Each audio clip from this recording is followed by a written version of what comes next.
Alhamdulillah wassalatu wassalamu ala rasulillah Sayyidina wa maulana Muhammadin ibni Abdillah Wala hawla wala quwwata illa billahil aliyyil azim. Qalu subhanaka la ilma lana illa ma 'allamtana innaka antal alimul hakim. Qala Allah Ta'ala fil Qur'anil Azim wa huwa asdaqul qailin. Ya ayyuhalladzina amanu taqullaha wal tanzur nafsum ma qaddamat ligad wattaqullaha innallaha khabirum bima ta'malun. Shadaqallahul azim. Para jamaah Masjid Nurul Rizki yang dimuliakan oleh Allah, marilah senantiasa kita bersyukur kepada Allah Subhanahu wa Ta'ala atas limpahan nikmat karunia rezeki yang diberikan Allah kepada kita, terutama nikmat iman Islam, nikmat umur berkah, nikmat pekerjaan halal. Mudah-mudahan kita diberikan pitulungannya Gusti Allah menjalani kehidupan ini husnul khotimah. Bapak Ibu yang dimuliakan oleh Allah, hadirin jamaah Masjid Nurul Rizki, hari ini barangkali hari terakhir di bulan Zulhijjah 1446 Hijriah. Insya Allah maghrib nanti memasuki tahun baru Islam 1447 Hijriah. Makin kesini di dunia media sosial, kita makin banyak cepat untuk tahu, tapi membaca situasi seperti itu tidak menjadi sesuatu yang elegan, sesuatu yang viral. Kita tahu semua ya biasa-biasa saja. Wa tilkal ayyamun nudawiluha bainan nas. Allah membolak-balikan kehidupan ini di tengah-tengah manusia. Ingin manusia itu sebenarnya mampu untuk melakukan introspeksi menghadapi awal tahun dan mau meninggalkan di penghujung tahun. Ada kehidupan hari ini, kemarin, dan akan datang. Orang bilang, sudahlah yang lalu biar berlalu, tidak usah diungkit-ungkit, ayo move on, tengok masa depan lebih baik. Dari sisi sebuah motivasi kehidupan itu boleh seperti itu, tapi ternyata di hadapan Allah, masa lalu kita itu bukan sesuatu yang harus kita lupakan, tetapi sesuatu yang pasti akan dipertanggungjawabkan di hadapan Allah Subhanahu wa Ta'ala. Allah Subhanahu wa Ta'ala berfirman, a'udzubillahi minasyaitonir rajim, ya ayyuhalladzina amanu taqullah. Wahai orang-orang yang beriman, bertakwalah kepada Allah Subhanahu wa Ta'ala. Wal tanzur nafsum ma qaddamat ligad. Hendaklah setiap pribadi, kata Allah, harus melakukan sebuah introspeksi ke dalam diri masing-masing. Ma qaddamat ligad, untuk hari esok. Introspeksi, apa yang akan kita bawa pulang menuju Allah Subhanahu wa Ta'ala. Saya diberikan usia hidup sampai hari ini, kalau ditimbang banyak amal baiknya atau banyak amal buruknya. Sudah saya lakukan banyak amal baiknya, apakah amal baik ini diterima, diridhoi oleh Allah, atau seperti apa? Walaupun tentu kita harus tetap berhusnuzon kepada Allah, bahwa setiap amal soleh kita ini semoga diterima Allah. Tapi jangan kemudian tepuk dada menjadi sebuah kesombongan, menjadi sebuah kepedean di hadapan orang dengan amal yang kita perbuat. Karena tadi itu dalam tanda petik kita tidak tahu sebenarnya amalan yang saya kerjakan yang menurut saya sudah baik, sudah ikhlas, apakah benar juga diridhoi oleh Allah. Ini suatu misteri. Maka ada ungkapan dari para ulama arif billah, sibuk-sibuklah dalam kehidupan dunia ini, kumpulkan apa yang mestinya engkau kumpulkan. Ada orang istilah siang dipakai kerja, malam pun jadi siang. Pastikan apa yang kau kumpulkan sesuatu yang pasti kita bawa pulang menuju Allah Subhanahu wa ta'ala. Sebab hari ini banyak orang tertipu. Dia mengumpulkan banyak apa yang dia kumpulkan dalam kehidupan dengan kesungguhan kerja, sibuk dia kumpulkan. Tapi ketika dia pulang meninggal dunia, tak ada 1% pun yang dia bawa pulang menuju Allah Subhanahu wa ta'ala. Menjadi royoan ahli waris, harta yang banyak, rumah yang banyak, katakan begitu, aset yang banyak, dia tinggalkan semua. Keenakan anak cucu kita itu, tahu enak saja. Sementara kita orang tua yang bekerja keras, setelah kita kumpulkan, kita terkena penyakit pelit, kikir. Baik kikir karena hartanya, kikir karena ilmunya, kikir karena akhlaknya, kikir karena apa yang kita Allah berikan aset ini, kita tidak bisa untuk berbagi dalam kehidupan. Maka pastikan, kata Allah, wal tanzur nafsum ma qaddamat lighad. Hendaklah kau perhatikan betul bekal yang kau lakukan itu menjadi bekal akhiratmu. Wattaqullah. Coba introspeksi, coba hati-hati, coba teliti.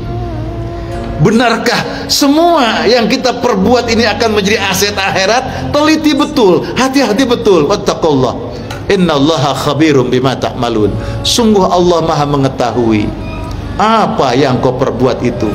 Allah mengetahui secara rinci apa yang kita perbuat ini, baik ketika sendirian, ketika di tengah keramaian, ketika dalam posisi apapun. Allah tahu. Bahkan Allah tahu ketika engkau melakukan amal yang terbaik, tak satu pun orang lain memandangnya. Bahkan orang mengucilkannya terhadap kebaikan kita, bahkan dihina oleh orang. Allah tahu, dan Allah akan berikan balasan terhadap apa yang diperbuat itu. Hadirin yang dimuliakan oleh Allah, maka menindaklanjuti bagaimana kita menghadapi tahun baru Hijriyah 1447, maka harus ada sikap perubahan dalam diri kita. Harus ada sikap perubahan. Tentu perubahan itu sesuai kapasitas kita. Kita sebagai karyawan, kita sebagai direktur, kita sebagai apapun, maka kita punya aset diberikan oleh Allah untuk kita bisa berubah. Saya pikir mulai SD, SMA, SMP, SMA, perguruan tinggi katakanlah, kita sudah sholat, alhamdulillah sudah sholat. Kalau kita tengok sholat kita ketika zaman SD, SMP, SMA dengan kita sholat hari ini, kira-kira sama apa beda sholat kita? Atau jangan-jangan sekarang makin gersang? Dulu kalau kita sholat tuh merasakan kenikmatan, merasakan kekhusyuan, hati ini damai. Sekarang sholat ya sholat, zikir ya zikir, tapi hati ini gersang. Ada apa? Maka harus ada sikap perubahan. Pertama, tinggalkan, jauhi hal-hal yang tidak bermanfaat.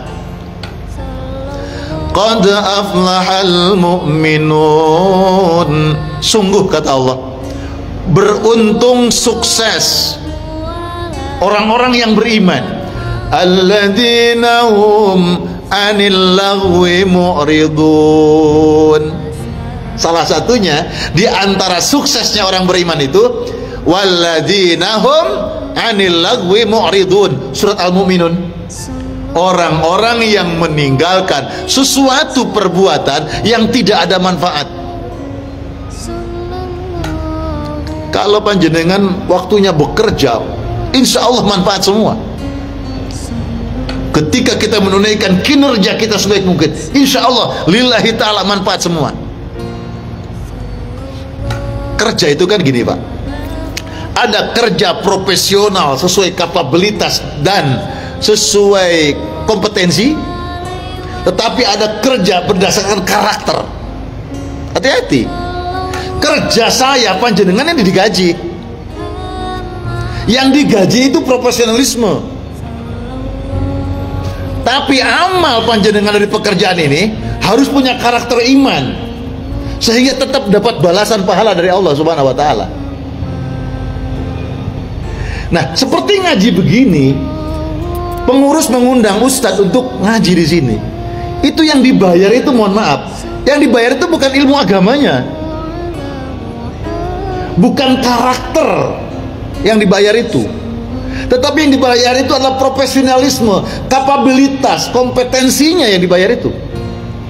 Maka pengurus masjid di Al-Akbar, Masjid Nasional Al-Akbar, itu disebut kepengurusan profesionalisme. Jadi ikhlas profesionalisme. Jadi muncul istilah. Jadi mereka itu pengurus dibayar atas profesionalismenya. Juga bukan dibayar karena oh ini Quran sehingga tidak ada jualan ayat, nggak ada. Itu urusan individunya dengan Tuhannya. Itu disebut dengan karakter. Yang pertama, jauhi kebiasaan-kebiasaan buruk. Dan kita ini kalau tahu tentang konsep ini, dimanapun kita berada dalam kelapangan waktu, jangan membuat kelapangan waktu itu diisi dengan kemalasan. Diisi, ya ini waya istirahat, istirahat boleh. Dalam agama istirahat itu dibenarkan. Setelah sekian jam kita bekerja, diberi kesempatan istirahat, istirahat boleh. Cuma dalam bahasa Islam, sekalipun dalam kondisi istirahat, jadikan itu momentum untuk tetap punya amal yang baik. Kita duduk sambil ngopi, ya nyulut rokok. Saya bilang kopi bakar itu, jamu bakar. Ya tetap ingat Allah, ya istighfar, sholawat, diisi dengan momen-momen itu. Supaya apa? Di tengah keluangan istirahat kita masih diingatkan oleh Allah, dan Allah mengingatkan kita agar kita jadi ingat untuk menyebut namanya. Lakukan, tinggalkan hal-hal yang tidak bermanfaat. Sekarang banyak orang menghabiskan waktu malam hanya untuk menunggu sampai jam berapa ngantuknya datang. Saya ini kalau ketemu para purnawirawan itu kadang cangkruk bengi mari isya, bah ampun sholat bah, sampun, ayo istirahat bah, saya sebentar ngangin dulu. Ya enggak dilarang, cuma maksudnya itu sambil mungkin ya biar terlatihnya kalau tasbih kayak subhanallah subhanallah. Jadi sambil ngangin dia berzikir ke Allah, memandang semesta, masya Allah indahnya nian, di langit bertaburan dengan bintang-bintang yang gemerlip. Ya Allah, betapa indahnya dunia ini, Engkau yang ciptakan, dan aku bisa merasakan keindahan itu karena Engkau masih memfungsikan pandangan mataku. Muncul di situ tafakkaru fi khalqillah wala tafakkaru fi dzatillah, bisa memikirkan tentang ciptaan Allah, dan itu menjadikan kita syukur kepada Allah. Itu yang pertama, jauhi hal-hal yang tidak ada manfaat. Yang kedua, lakukan amalan-amalan kecil secara istiqamah. Amal itu tidak diharuskan harus banyak, tidak. Beramallah secara konsisten, istiqamah, walaupun sedikit terus menerus. Jangan beramal balas dendam dengan penuh kenafsu. Ada orang itu semalam tahajud sampai tuntas sakwitire sekian rokaat, 11 rokaat, tapi 1 tahun libur, ya. Nggak usah perlu 2 rokaat tapi istiqamah. Sampai Nabi mengatakan, sebelum tidurmu sholatlah sholat witir sebelum tidur. Ini 2 amalan sahabat Rasulullah. Kalau Abu Bakar As-Siddiq itu suka sebelum tidur itu sholat witir 3 rakaat. Berbeda dengan Sayyidina Umar Ibn Khattab. Umar Ibn Khattab itu orang yang memang Masya Allah, dia kalau bicara itu tuntas. Saya pasti bisa bangun di waktu malam, maka sholat witir saya nanti di penghujung malam sebelum subuh. Maka di sini kemudian ulama membuat kebijaksanaan bagi saudara yang khawatir bangunnya kesiangan lalu tidak menunaikan sholat witir 3 rakaat, maka sholat witirlah sebelum tidurnya. Tapi bagi mereka yang meyakini bisa bangun sebelum subuh di sepertiga malam itu, silahkan witirnya nanti di sepertiga malam itu. Ini 2 sahabat berbeda, Abu Bakar dan Umar. Jadi sekecil apapun amalan yang dicintai oleh Allah dan Rasulullah itu, amalan yang istiqomah walaupun sedikit. Ahabbul a'mal ilallah adwamuha wa in qalla. Amal kebaikan yang paling dicintai Allah adalah kontinu, mesti kecil, mesti sedikit, walaupun sedikit. Ya Allah. Yang ketiga, zaddidu imanakum, perbaharui motif amal itu, perbaharui niat tulus ikhlas itu karena Allah Subhanahu wa taala. Jadi memperbaharui iman itu sama dengan memperbaharui niat. Karena orang yang beriman melakukan amal itu semata-mata hanya karena Allah, maka itu disebut dengan pembaharuan niat. Jadidu imanakum, perbaharuilah iman-iman kalian. Ditanya oleh sahabat, kaifa nujaddid imanana ya Rasulullah, bagaimana cara kami memperbaharui iman kami ya Rasulullah? Kata Nabi, perbanyaklah ucapan, aksiru, perbanyaklah qauluhu la ilaha illallah, perbanyak ucapan la ilaha illallah. Ucapannya la ilaha illallah, maknanya tidak ada Tuhan yang kita sembah kecuali Allah, tidak ada tujuan hidup kecuali Allah, tidak ada yang membantu kehidupan kita kecuali Allah, tidak ada yang mampu menyelesaikan problem kehidupan kita kecuali Allah, tidak ada yang bisa mewujudkan cita-cita siapapun hambanya kecuali Allah. La ilaha illallah itu sangat luas. Maka dalam amal la ilaha illallah artinya tujuan perbuatan aktivitas ini semata-mata untuk menggapai ridho Allah Subhanahu wa taala. Jadi yang ketiga ini, amalan niat karena Allah Subhanahu wa taala, niatnya senantiasa hadir Allah dalam tujuan hidup kita. Wa ma khalaqtul jinna wal ins illa liya'budun. Tidaklah Allah menciptakan jin dan manusia kecuali tujuannya tidak lain adalah untuk mengabdi beribadah kepada Allah Subhanahu wa taala. Nah, di dalam momentum menyambut tahun baru Islam ini, sarana kita untuk melakukan introspeksi diri ke dalam diri kita masing-masing. Baca kitab-kitabmu, iqra kitabak, bacalah tulisan kitab, bacalah kitab-kitabmu masing-masing. Saya panjenengan punya catatan masing-masing, punya kitab masing-masing. Iqra kitabak kafa binafsikal yauma alaika hasiba. Semua itu akan nanti dipertanggungjawabkan di hadapan Allah Subhanahu wa taala. Mudah-mudahan pertama kita melakukan sebuah perubahan, mampu meninggalkan hal-hal yang tidak bermanfaat. Yang kedua, lakukan amal walaupun kecil, lakukan hal-hal yang kecil, lakukan sekarang juga, lakukan hal itu karena Allah Subhanahu wa ta'ala. Demikian jemaah, mudah-mudahan Allah Subhanahu wa ta'ala mengkaruniakan kita umur yang penuh barokah. Allah memberikan pertolongan kepada kita dan kita dianugerahi oleh Allah rezeki barokah. Mudah-mudahan anak turunan kita anak turunan yang soleh solehah. Semoga Allah berikan pertolongan persoalan yang kita hadapi sehingga Allah mudahkan semuanya berkat taufik hidayah Allah Subhanahu wa taala. Rabbana atina fid dunya hasanah wa fil akhirati hasanah wa qina adzabannar. Alhamdulillahirabbil alamin. Mohon maaf lahir dan batin. Wallahul muwaffiq ila aqwamit thoriq. Wassalamualaikum warahmatullahi wabarakatuh.